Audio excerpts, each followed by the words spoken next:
unboxing กระโดดมาខាង bright up ជាមួយនឹងកระโดดនៅក្នុងនេះខ្ញុំមិនដឹងថាអីគេទេចឹងឥឡូវទៅបើកមើលជាមួយខ្ញុំទាំងអស់គ្នា1 2 3ឆ្លា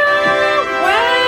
វខ្ញុំមើលទៅប្រហែលជា skin care ជួយឥឡូវខ្ញុំមើលសិនតែដល់គ្នានិយាយទៅគឺជាប្រភេទ skin care តែឃើញ packaging ឲ្យមានអារម្មណ៍ថាគឺចង់ប្រើតែម្ដងអានេះមួយនេះគឺជាប្រភេទ sunscreen អ្នកនរគ្នា sunscreen របស់ bright up នេះគឺជា serum yes serum មួយនេះវិញគឺជាប្រភេទ cream អ្នកនរគ្នានិយាយទៅ cream នេះគឺមើលខ្ញុំមើលក្នុងនេះសិនណាមើលការណែនាំរបស់គេសិន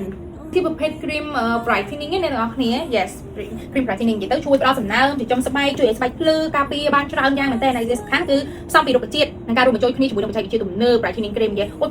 serum នេះគឺជំនួយបានច្រើនណាស់អ្នកនរគ្នាចា serum នេះគឺជួយដល់ច្រើនដែរគឺជាប្រភេទ serum ចិញ្ចឹមអពន្ធស្បែកដល់ពូកែក្នុងការស្ដារនៅស្បែកខូចនិយាយទៅសម្រាប់អ្នកដែលមានស្បែកមុខថាខូចទេស្បែកមុខស្អាតស្បែកមុខជ្រួញនិយាយទៅអ្នកដែលស្បែកមុខស្អាតហ្មងនិយាយអត់ស្ងួតអីហ្នឹងគឺអាចខូចជាមួយនឹង serum ទៅហើយបើយើងប្រើមួយ set នេះគឺរត់ល្អហ្មងបងប្អូនអរគ្នាហើយឯកសំខាន់គឺគេមាន sunscreen ទៀត packaging គេឲ្យគឺខ្ញុំចង់ប្រើខ្លាំងមែនតើចាំមើលខ្ញុំនឹងសាកប្រើបងប្អូនអរគ្នាមើលហើយខ្ញុំនឹងធ្វើការ feedback ឲ្យបងប្អូនអរគ្នាឃើញវិញថា bright up ផលិតផលមកពីប្រទេសជប៉ុននេះគឺល្អខ្លាំងកម្រិតណាចាំបងប្អូនអរគ្នាកុំភ្លេចណាចាំខ្ញុំ feedback ឲ្យមើលអ្នកអរគ្នា